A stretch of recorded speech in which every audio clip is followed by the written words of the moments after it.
good afternoon na pala, hapon na pala. Kain tayo, ulam ko tuloy. Hinarvest ko sa aking garden. First time kong kakain ito guys, oh. Alokbati. Hindi ko alam kung anong lasa ito, kung magustuhan ko siya. And may talbos din.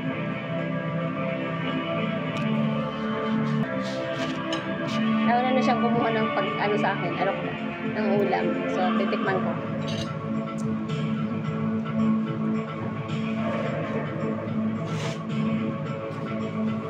May budong isda ka rin.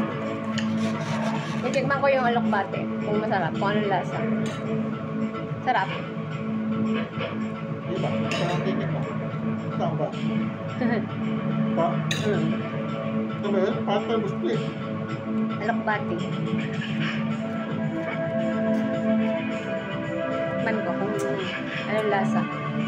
Ako yung masarap. Sausaw sa magong. Lagi sa lupa. Lasa lupa. Sorry sa mga alokbate lovers dyan. Lasa lupa daw. Oh.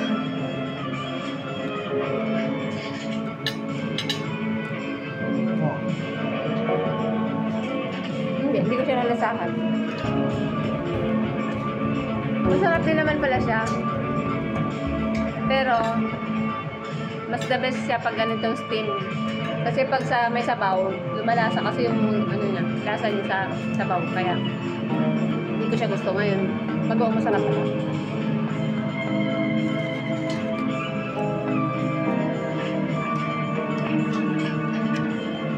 Sarap pala siya. Gaganda ko. Ang dami ko pa naman tanim na alokbate. Hindi talaga ako makain yan, pero masarap pala.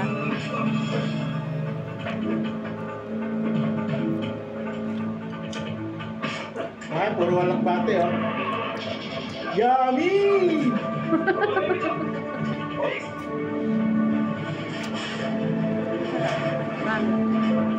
First time ko itong kumain ng alokbate talaga. Ay, hindi pala. Nakatikim na ako nito. Hindi ko talaga siya nagustuhan kasi sa may sabaw. Pero this time, may sausaw sa bagong isda. Masarap pa. Hindi mo inaawit siya.